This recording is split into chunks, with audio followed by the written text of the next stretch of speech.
의사일정 제18항 민주유공자 예우에 관한 법률안 대안에 대한 본회의 부의 요구의 건은 가결되었음을 선포합니다. 의사일정 제19항 가맹사업 거래의 공정화에 관한 법률 일부 개정 법률안 대안에 대한 본회의 부의 요구의 건은 가결되었음을 선포합니다. 그럼 오늘 회의는 이것으로 마치겠습니다. 산회를 선포합니다. 오늘 전체 회의 중에 민주화 유공자법과 가맹사업법 등 두 건의 안건을 추가해서 심의해 줄 것을 요구하는 의사일정 변경 동의서를 서면으로 제출했습니다. 이 건에 대해서 위원장님의 조치를 부탁드립니다. 네, 강민규 의원님. 예, 먼저 여당 간사로서 매우 유감이라는 말씀을 드리겠습니다. 우리 민주당은 입만 떼면은 검찰 독재라고 이야기하는데 이거는 민주주의를 무시한 의회 폭거이자 또 입법 독재입니다. 입법 독재는 곧 민주주의의 위기고 민주주의 파괴입니다. 오늘 민주당이 직회부를 요청한 지금 민주공자법과 가맹사업법은 지난 2023년 12월 14일 정무위 전체회의에서 민주당 단독으로 강행 통과시킨 법안들입니다.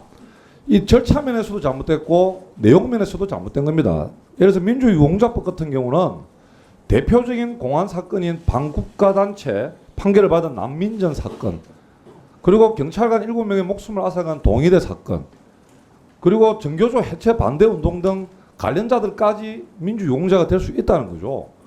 그런데 민주당에서는 별도의 위원회를 통해서 가짜 유공자를 걸러낸다고 얘기하는데 이것도 어불성설입니다.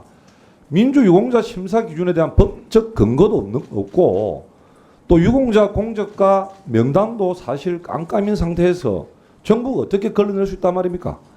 게다가 이미 민주화 보상법에 따라서 이미 1169억 원의 보상이 이루어진 이들을 또다시 유공자로 예우하자는 것은 이 기존의 독립유공자나 국가유공자뿐만 아니라 그분 유족들에 대한 모욕이나 우롱하는 것이라고 저는 생각합니다.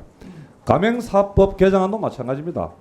이 가맹점주에게 단체 교수권을 부여해서 점주의 권한은 크질 수는 있지만은 하나의 프랜차이즈에도 다수의 복수 노조가 생겨서 본사와 점주 간의 갈등은 불보듯 뻔한 겁니다. 이런 갈등을 어떻게 조정할 수 있을지, 가맹점주의 무분별한 협의 요청이 난립할 경우에 이를 막을 장치도 있는지, 이는 심사 한 번도 없이 정무위 전체 회의를 통과시키는 거예요. 그 정말 유감스럽다는 말씀을 다시 한번 드리고, 이해관계자 간의 대립으로 이 수기가 필요한 법안을 다수당이 일방적으로 직회부하는 것은 이거는 정말 대화와 타협, 토론과 합의를 중시하는 이 의회주의를 파괴하는 건 마찬가지입니다. 저는 여당 간사로서 이러한 민주당의 폭거에 가까운 상임위 운영을 절대 받아들일 수도 없고, 앞으로 우리 국민의힘은 민주당의 일방적 상임위 일정에 응하지도 않을 것이고, 반쪽짜리 상임위를 만든 책임은 오직 민주당에 있다는 말씀을 분명히 드립니다. 네, 그다음에 홍성국 간사님. 네. 최근에 고 박종철 열사의 어머니 정차순 여사님께서 별세를 하셨습니다. 그 오랜 시간 동안 온전한 예우를 받지 못했습니다.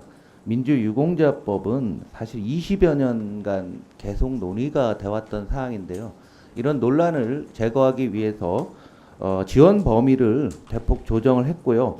국가보안법, 형법으로 형이 확정된 분들도 제외를 했고, 또 유가족에 대한 특혜 논란이 있었던 교육, 취업, 대부, 주택 공급 등의 지원을 대폭 삭제했습니다.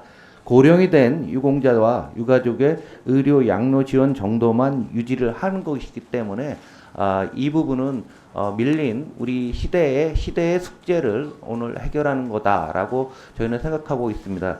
가맹사업법은 지금 전 세계적으로 빅테크, 특히 유통 빅테크에 대한 규제가 굉장히 활발하게 진행 중에 있습니다.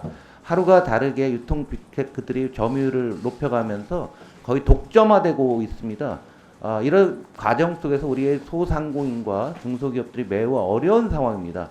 그래서 이분들도 목소리를 낼 수 있는 최소한의 조건을 마련하는 것이기 때문에 당연히 이 법안, 두 개의 법안은 통과가 돼야 된다고 생각합니다. 이상입니다.